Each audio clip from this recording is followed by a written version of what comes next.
Welcome to our webinar titled City and Guilds Hair and Beauty VRQ and NVQ Assessment Approaches in relation to COVID-19 disruption summer 2020. We thank you for joining us. Before I introduce our main speakers, I'd like to explain a few things about how our webinar platform will work to enable you to get the most out of the experience. All listeners will be in listen-only mode. However, to engage with the webinar, please do use the on-screen panel. Using the tabs of this panel, you can adjust your audio settings and choose to see the webcam of your presenters. You can also use the question and chat tabs to engage with us. Following today's webinar, there will be a follow-up where we will endeavour to answer as many questions as possible. The questions will also form a frequently asked question document that will shortly be uploaded to our City and Guilds website. The agenda for this webinar includes an overview of our City and Guilds mitigation approach to NVQ and VRQ products for summer 2020, an overview of the hairdressing and barbering NVQ mitigations, beauty VRQ mitigation, an overview of the hairdressing and barbery VRQ mitigation, followed by the beauty VRQ mitigations, next steps, and details of how to keep in touch. My name is Emma Mackay and I'm the Industry Manager here at City and Guilds for Hair, Beauty, Retail and Creative. I'm going to start to talk to you today about the City and Guilds mitigation approaches to NVQs and VRQs for summer 2020. City and Guilds have provided guidance that applies to regulated qualifications delivered in England, Northern Ireland, Wales and Scotland. The overarching aim is to allow as many learners as possible that were due to complete or achieve their assessment or qualifications in summer 2020 to achieve and receive results so that they can progress on to further education and employment without delay. The guidance that we have provided covers the assessment and mitigation of processes that will be applied to the qualifications in the hair and beauty sector. These include, where applicable, calculated results, adaptation, delay, and areas where no mitigation is required. The mitigation approaches that we're going to outline today will only be applicable to learners who meet the following criteria. Such learners need to be incomplete and still registered as of the 20th of March 2020. They need to have been scheduled to complete their qualification or assessments by the 31st of July 2020. They need to have completed a learning programme that addresses a significant proportion of content of the desired qualification. And for learners out of scope, please continue to offer remote and blended learning where feasible. Specific sector guidance documents have been provided for each and every one of the industries who are affected by the summer 2020 mitigation approaches. You'll be able to find these on our City and Guilds website under the COVID-19 section. City and Guilds Hair and Beauty NVQs.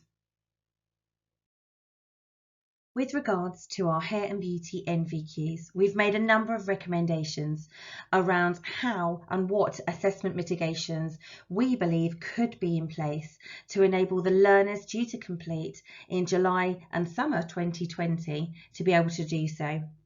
We're working closely with our sector skills body, HABIA, and we'll be able to update you as soon as possible. I'm now going to hand you over to our first guest speaker. Diane Mitchell is our City and Guilds lead independent endpoint assessor for our hairdressing and barbering standards. Diane is going to take you through our assessment mitigations that have been approved by Ofqual for use for our VRQ qualifications. Thank you, Emma. We're firstly going to look into the adaptations that City and Guilds are going to allow for the Suite of Qualifications 3001. Introduction to the hair and beauty sector. Within the rules of combination, we have a combination of entry 3 units, which are not graded, level 1 units, where the knowledge is graded at unit level, and some optional units at level 2, where the practical is graded. We're now going to look at which learners do the mitigation arrangements apply to. These assessment arrangements are only available to the learners who meet the full criteria, which is stated on page 6, which Emma has been through. They also need to meet the following specific requirements. They must have successfully achieved at least 70% of the required assessments for the full qualification. For example, external assessments passed and or internal assessments claimed or ready to claim by the centre as of the 20th of March 2020. They need to also have achieved Unit 113, follow health and safety in the salon, where it is part of the qualification rule of combination. For these suite of qualifications, we have applied the requirements for a calculated result, as the primary purpose of these qualifications is progression to the next level and do not signify competence. So for a calculated result, we will draw on a range of trusted evidence and will be based primarily on the tutor's judgment of what results each learner would most likely have achieved had they completed the course. The following evidence can be used to calculate what grade you are awarding for each unit that has a graded outcome. Any formative or practical exam assessment results, participation and performance in skills-based activities, candidates' percentage of attendance prior to the centre closing, overall candidates' performance and progress, classwork, homework, internal tutor assessments and progress data, any other records of candidates' performance over the course of study. These will then be subject to quality assurance by City and Guilds. Moving on now to the suite of hairdressing and barbering qualifications at level 2 and level 3 for 3002. City and Guilds have applied a different strategy for these qualifications, as the primary purpose is either to further or higher education and signifies occupational competence. So we need to ensure the validity of the assessments remain protected.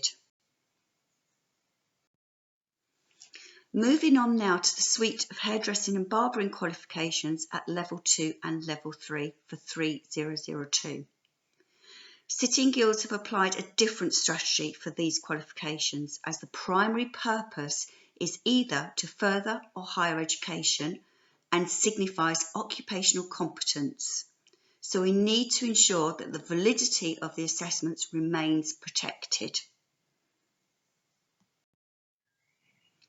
Again, these assessment arrangements are only available to those learners who meet the full criteria stated on page 6 of the guidance document. They also need to meet the following specific requirements. For all level 2 qualifications, they must have achieved Unit 202, follow health and safety practice in the salon. Let's look closely now at the knowledge requirements and how these can be adapted. For these qualifications, we have the knowledge-based assignments and tasks. So where the candidates had not completed the knowledge requirements by the 20th of March, centres should use the set assignments and tasks to assess any outstanding knowledge and understanding. Where it is not possible to complete the knowledge assignments, the following adaptations are also permitted. Wherever possible, knowledge and understanding criteria, usually assessed by the Evolve test or knowledge assignments or tasks, can be inferred from practical observations that have already been achieved and there is trusted evidence of that observation. Where the knowledge and understanding cannot be inferred from the observation, other assessment methods such as oral Q&A or professional discussion could be used to generate evidence against the remaining criteria. Oral questioning, professional discussion, must be carried out by an assessor who is occupationally competent and in a way that authenticates the responses are the candidate's own. These will need to be recorded in written or a verbal format and linked to the underpinning knowledge statements for each outcome within the unit. These statements can either be found in the qualification handbook or the logbooks. Standard IQA processes should remain in place and be carried out remotely. On-demand evolved tests for the VRQs, we have decided that remote invigilation is not available of the evolved tests in these qualifications because we do have, for these suite of qualifications, the assignments and tasks.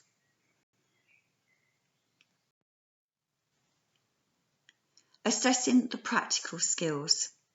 A minimum of one observation must have been achieved to a minimum of a pass standard for each of the practical units claimed. For the following high-risk units, the additional requirements must also be met to claim the unit. Unit 206, cut women's hair.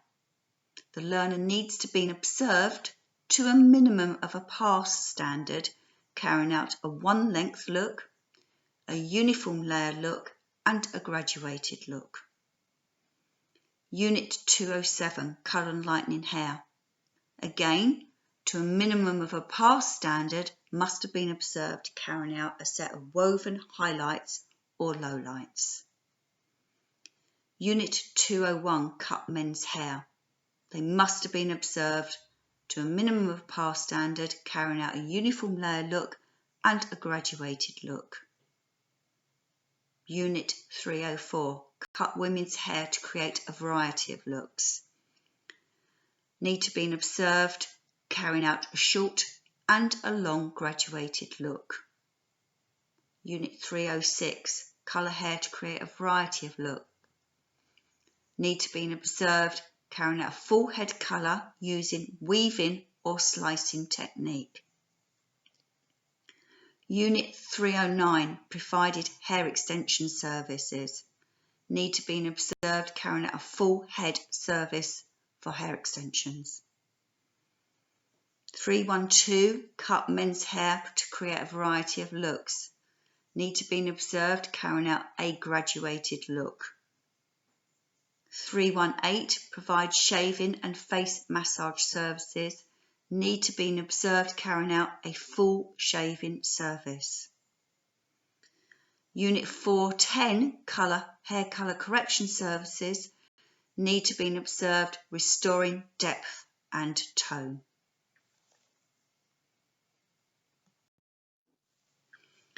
Sitting Guilds appreciates that learners may not have completed a formal summative assessment in every unit prior to lockdown. So we've made the following adaptations. Evidence for the observations can come from either formative or summative assessments, including any formative assessments that were carried out on peers, provided there is trusted documented evidence of the observation and there is confidence that the learners would not pose any risk to the health and safety of either themselves or a client. Observation evidence must reflect the grade submitted, so either a pass, a merit, or a distinction. Any variation in the grade submitted and the grade from the observation must be supported by additional trusted evidence that justifies the variation in the grade, along with a summary justifying the grade submitted. For example, where a learner's only evidence for a unit is from a formative assessment, but there is summative assessments from another unit with comparable skills that was observed on a later date that could act as a justification for a submission for a higher grade. Or where a learner's only evidence for a unit is from a formative assessment, and there is additional documented evidence from a practical classroom session carried out after the observation that evidence improved skills that could also act as a justification for submitting a higher grade for that unit.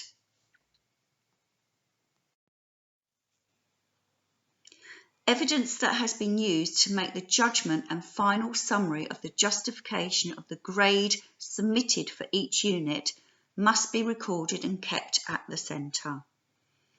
Where the centre does not have trusted evidence of face-to-face observations, remote observation via video conferencing software and the use of head blocks is also permitted just for the following units, provided there is evidence of client consultation and interaction in other units being claimed for that learner. These units include Unit 208, Perm and Neutralise Hair, Unit 212, Create an image based on a theme within the hair and beauty sector, Unit 308, Perm hair to create a variety of looks, Unit 311, Bridal Hairstyling, Unit 316, Creative Hair Design Skills. For the perming unit at Level 2 and Level 3, a case study or oral questions need to be covered to cover how that learner would have applied that perm lotion, how a development test curl would have been conducted, and how the neutralising process would have been carried out. These will need to be recorded in either written or a verbal format. A standard IQA process should remain in place, but can be carried out remotely.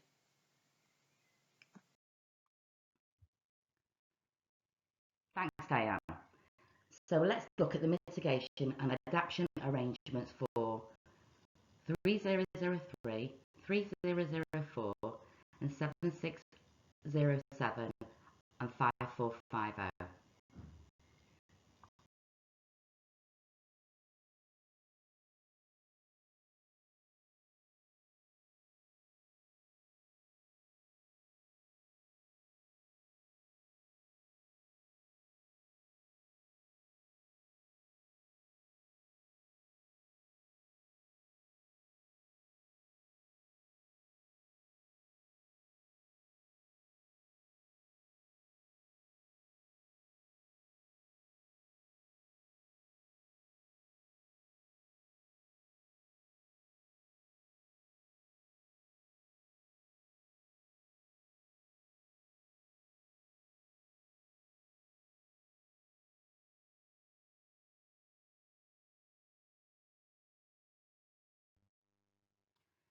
The mitigation and adaptation arrangements are as follows for 3003, 3004 and 7607.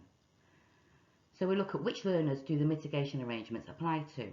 Well, these assessment arrangements are only available to learners who meet the full criteria stated on page 6 and any specific requirements stated below. And for level 2 qualifications, all learners must have achieved their Unit 202, follow health and safety practice in the salon. So as I said, what mitigation arrangements are permitted for outstanding assessments if the learners have met the criteria for 3003, 3004 and 7607. These have 3 adaptation areas. A, which is centre marked assignments, tasks, assessing knowledge and understanding. B is the demand evolve test. Unfortunately, remote invigilation is not available for evolve tests for these qualifications. And we have C, centre marked assignments, assessing practical skills. So let's take a whistle-stop tour of the adaptations for our 3003 and 3004 suite of beauty qualifications. Assessing practical skills 3003, and as you can see from this slide, we have some high risk units that have been given additional requirements before you can claim that unit. So a minimum of one observation must be achieved to a minimum of a pass standard for each practical unit claimed. For the following high risk units, the additional requirements must also be met to claim the unit. And as we can see from Unit 206, waxing, the observer needs to have seen half a leg and a bikini or underarm. If we look at epilation, there's going to be 3 different areas of the body, including one area of the face. And if we also look at maintaining nail enhancements, they've been observed.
Let's look at the evidence and examples which can be found in our guides. We're just going to do a quick summary of this. So we look at the evidence here. Observations can come from formative or summative assessments, including assessments that were carried out on peers, provided there is this trusted documentation, trusted evidence, that we trust this evidence.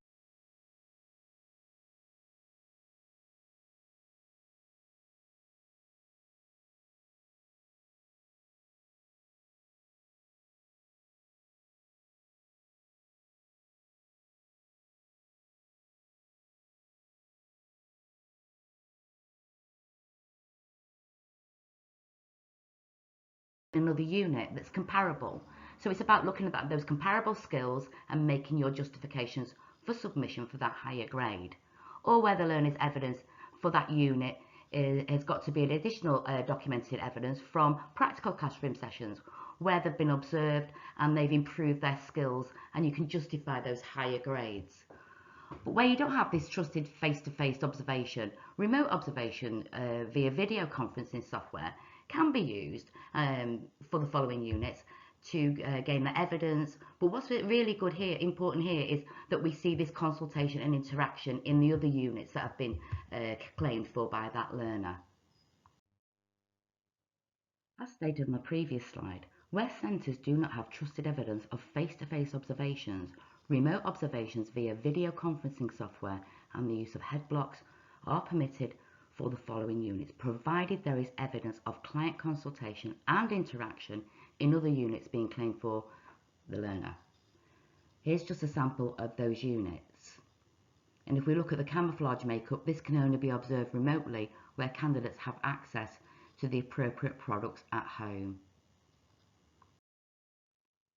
Where centres do not have trusted evidence of face-to-face observations, or the observations have yet to take place for either of the following units, which is 309 and 332, you can get your evidence here of the practical skills can be mapped from 305 body massage, providing the assessor has a confidence in the learner's aptitude, dexterity and approach to hands-on work, and their knowledge of the relevant anatomy and physiology, and the confidence that the learner would not pose any risk again to health and safety to themselves or a client. And again, a professional discussion should be used to discuss any aspects of the treatment the learners would approach differently, including areas such as additional health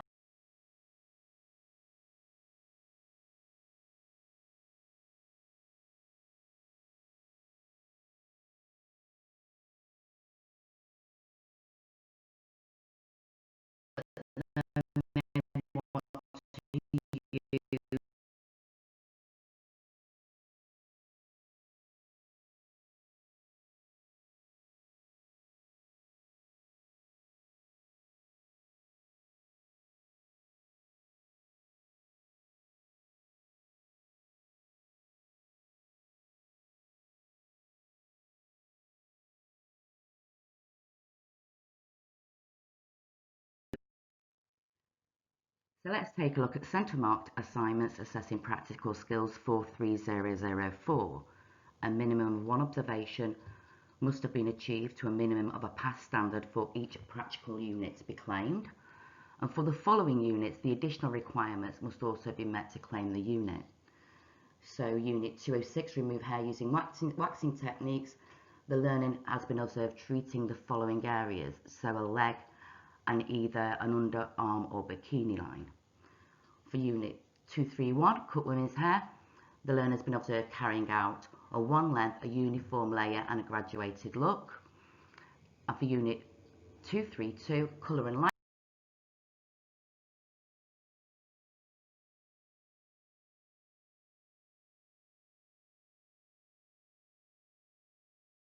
remote observation via video conferencing software. Where appropriate, the use of fake body parts, head blocks and models that are from the same household is also permitted for the following units. And that's provided there is evidence of consultation and interaction in other units being claimed for by the learner.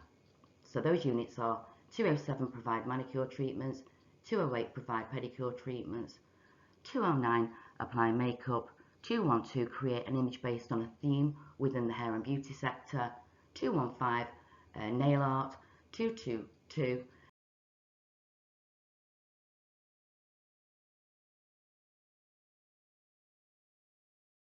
questions can be used to cover the application of perm lotion and how a development test curl could be conducted and utilising processes.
So the next couple of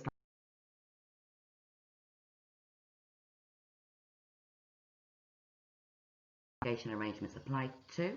Again, it's like 3003 suite of qualifications, the same mitigations apply here.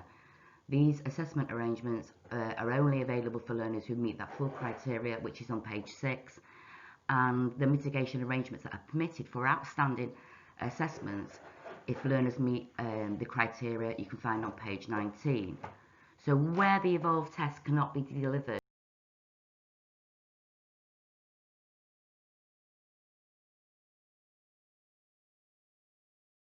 decision of the results each learner would most likely have achieved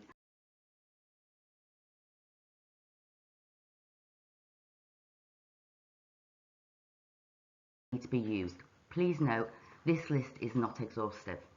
Any formative or mock exams or assessment results, case studies inferred from practical observation, candidates' reflected practice, and any other forms of evidence that can be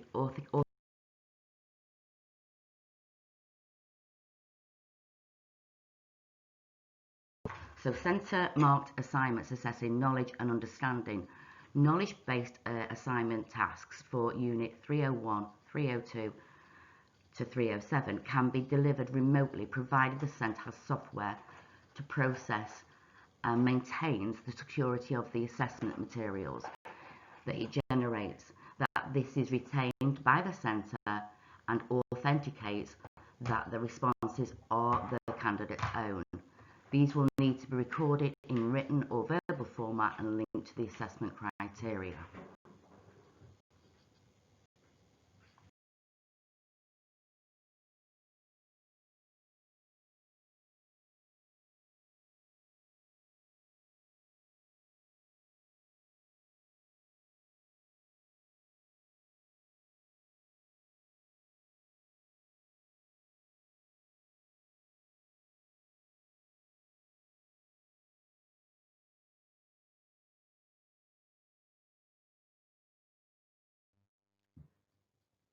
So let's look at the centre marked assignment assessing practical skills for 7607.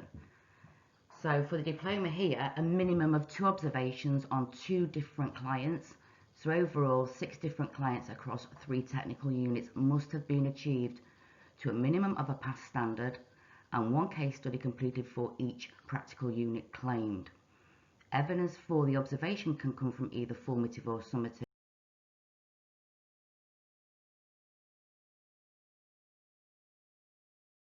Trusted document.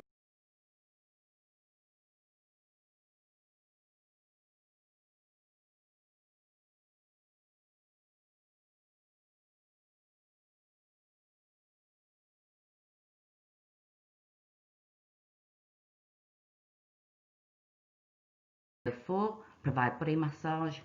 They must have carried out 15 treatments on a minimum of 6 clients. For Unit 305, aromatherapy, they must have carried out 30 treatments on a minimum of 5 clients. And for reflexology, they must have carried out 50 treatments on a minimum of 8 clients. So where the candidates have completed learning for the elective Unit 307 and they're wanting to complete this unit, but centres do not have trusted evidence of face-to-face observations, then remote observation via video conferencing software can be generated, can be used to generate this evidence. Now let's look at 5450 and which learners do the mitigation arrangements apply to. You will find all this information out on page 6 of our mitigation guide on the website. But for level 4, which is 5450, the adaptations to this assessment are permitted. There is an A and a B, which is the centre marked assignments and tasks assessing the knowledge and understanding, and also B, which is assessing the practical skills.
So let's look at the practical skills we're looking for 5450.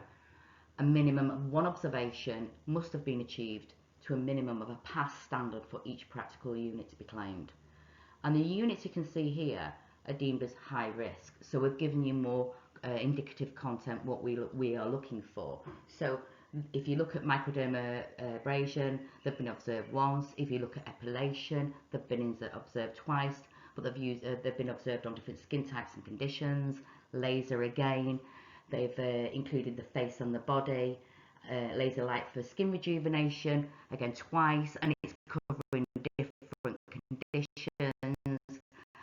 And obviously micropigment, it was going to be observed in them twice over the lips and their eyebrows.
Evidence gathered is similar to 3003, 3004 and 7607.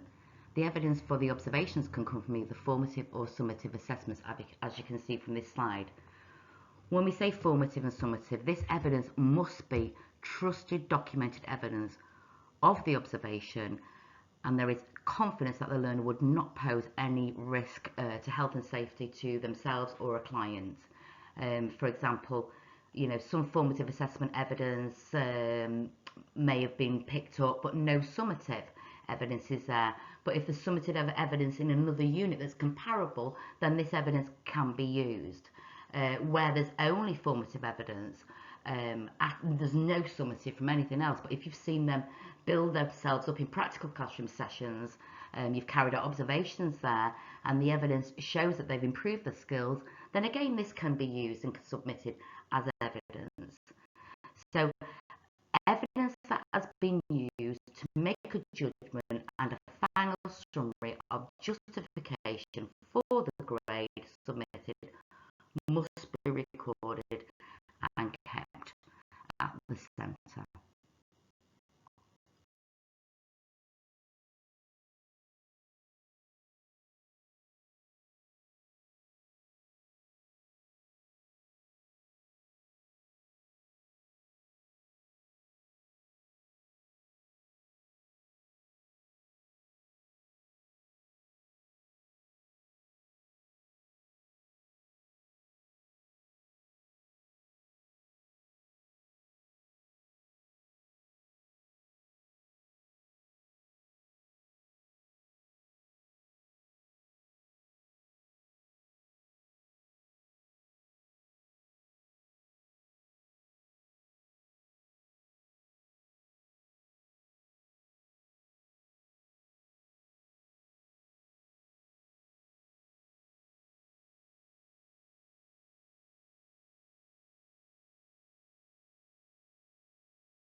As City and Guilds, we're here to support you through this journey.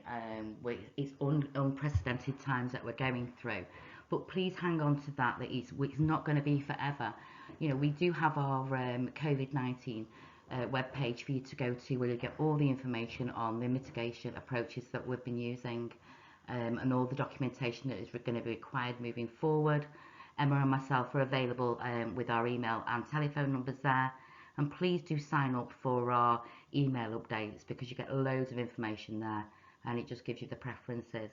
But do follow us again as well on Facebook and LinkedIn. All that's left to say is thank you for listening, and on behalf of Emma, Diane and myself, we really do value all your questions, and we will endeavour to answer all those questions on Thursday morning between 9 and 10 o'clock on our Q&A webinar. Take care and stay safe.